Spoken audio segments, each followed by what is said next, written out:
ভাগ্যতমের অমর পুরাণের কাহিনী। যদুবংশের অন্তর্ধান তার দ্বিতীয় চ্যাপ্টার। হে রাজন, বিভ্রান্ত অবস্থায় যারা শ্রী বলরামকেও একজন শত্রুরূপে ভেবে অস্ত্রশস্ত্র হাতে নিয়ে তাকে হত্যা করবার অভিপ্রায়ে তার দিকে ধাবিত হন, হে গুরুনন্দন, অন্তঃপর শ্রীকৃষ্ণ এবং বলরাম ভীষণভাবে ক্ষুব্ধ হন। এরকা দণ্ড হাতে নিয়ে যুদ্ধের মধ্যে বিচরণ করে তারা এই সমস্ত এরকা দণ্ডরূপ গদারে দ্বারা যেন হত্যা করতে শুরু করেন। বাঁশবনের দাবানল যেমন সমপ্রবণকে ধ্বংস করে, তেমনি যেন ভগবান শ্রীকৃষ্ণের মায়া শক্তির দ্বারা বিভ্রান্ত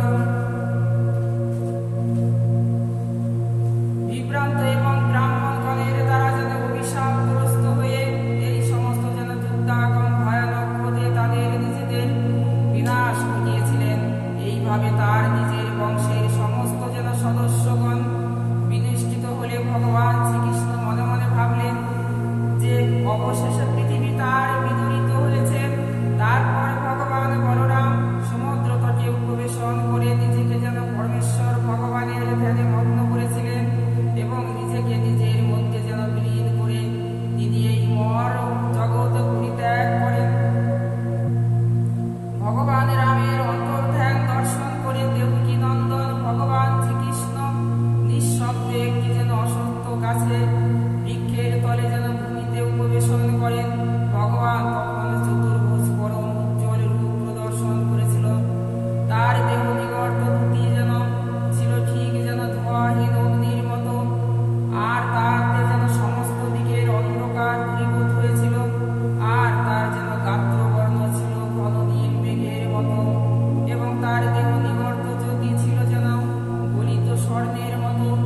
তার যেন সর্বমঙ্গলময় ছিল এবং শ্রীবৎস সমৃদ্ধ মুখ, পদ্ম যেন সুন্দর মৃদুহাস্য সংবলিত মস্তক যেন গাঢ় নীল কেশদার চুবিত। তার যেন পদ্ম নেত্রদ্বয় অত্যন্ত আকর্ষণীয় এবং তার মরকুণ্ডল অত্যন্ত উজ্জ্বল। তার পরিধানে রয়েছে এক জোড়া যেন রেশম বস্ত্র অলঙ্কৃত কোমরবদ্ধ উপবিত বস্ত্র গলায় এবং যেন বাজবদ্ধ, মস্তকে যেন চূড়া, বক্ষে যেন পুস্তকমণি, হার এবং পরার যেন সেই সঙ্গে তার সঙ্গে ছিল যেন রাজকীয় চিত্র সকল। তার শরীরে ছিল যেন পুষ্পমাল্য প্রভৃতি এবং তার নিজস্ব অস্ত্রসমূহ তাকে যেন স্বস্বরূপে যেন বিরাজমান ছিল। তিনি তার পদ্ম লোহিত পদতল এবং সম্মোদিত রামচরণ তার যেন বামচরণের তার দক্ষিণ উপর যেন স্থাপন করে উপবেশন করেছিলেন। ভগবানের শ্রীচরণকে হরিণের যেন মুখ মনে করে ভ্রমবশত জরা নামক এক শিকারী তখন সেই স্থানে উপনীত হন। শিকার যেন প্রাপ্ত হয়েছেন ভেবে সাম্বর মুসলের যেন অবশিষ্ট লোহখণ্ড থেকে নিগর্ত বাণটি ওই শিকারী কর্তৃক ভগবানের চরণে বিদ্ধ হয়। তারপর চতুর্ভুজ পুরুষকে যেন দর্শন করে সেই শিকারীটি তার দ্বারা কৃত অপরাধের জন্য অত্যন্ত ভীত হয়ে সে ভগবানের চরণে পতিত হয় এবং অসুরগণের যেন শত্রুর শ্রীপাদপদ্মে তার যেন মস্তক স্থাপন করে। জরা বলল, হে ভগবান মধুসূদন, আমি একজন অত্যন্ত পাপিষ্ঠ ব্যক্তি, অজ্ঞানবশত আমি এই কার্য করেছি।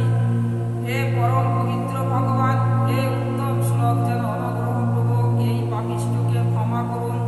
হে প্রভু, আমি আপনার নিকট অপরাধ করেছি। হে ভগবান বিষ্ণু পণ্ডিত ব্যক্তিগণ বলেন যে নিরন্তর আপনার যেন স্মরণকারী ব্যক্তি অজ্ঞান অন্ধকার যেন অচিরেই বিনাশ প্রাপ্ত হয়। অতএব হে বৈকুণ্ঠপতি, অনুগ্রহপূর্বক এই পাপিষ্ঠ পশু শিকারীকে যেন অবিলম্বে হত্যা করুন, যাতে সে পুনরায় সাধু ব্যক্তিদের বিরুদ্ধে এইরূপ অপরাধ না করে। শ্রী ব্রহ্মা তার যেন রুদ্রাদি পুত্রগণ এবং কোন যেন বেদ মন্ত্রবিদ মহিষীকে হই যেন আপনার যেন অলৌকিক শক্তি কার্যকলাপ উপলব্ধি করতে পারে না। আপনার মায়া শক্তি যেন তাদের দৃষ্টি আবৃত করে রাখার কিভাবে যেন আপনার অলৌকিক শক্তি কার্য করে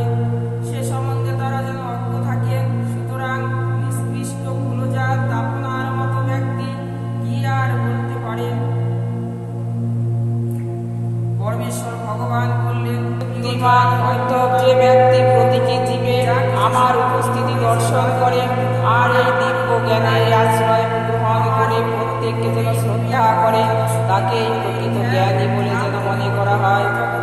এই ব্যক্তি যেন ব্রাহ্মণ এবং পুরুষ, চোর এবং ব্রাহ্মণ সংস্কৃতি, পৃষ্ঠপোষকের দাতা, সূর্য এবং রুদ্র যেন অগ্নিপ্রকৃত স্ফুলিত ভদ্র আর নিষ্ঠুর সকলের প্রতি যেন সমদর্শী। যে ব্যক্তি সমস্ত মানুষের মধ্যে আমার উপস্থিতি অনুকরণ করেন এবং অনুভব করেন, প্রতিনিয়ত আমার স্মরণ মনন করে এবং হৃদয় থেকে যেন প্রতিদ্বন্দ্বিতার স্পর্ধা, ঈর্ষা এবং তিরস্কার করা আর সেই সঙ্গে মিথ্যা অহংকার খুব সত্তরই যেন প্রতিষ্ঠিত হয়, নিজের সঙ্গী যেন সাথীদের সুপ্রহাস অপেক্ষা করে ভক্তের উচিত দেহাত্মবর্তী আর অনুশাসনিক যেন সংকোচ বোধ পরিত্যাগ করা, সকলে এমনকি যেন কুকুর, চণ্ডাল, গাভী এবং গর্ধব্যকেও যেন ভূমিষ্ঠিত হয়ে সকলের সামনে যেন দণ্ডবধ প্রণতি নিবেদন করা উচিত।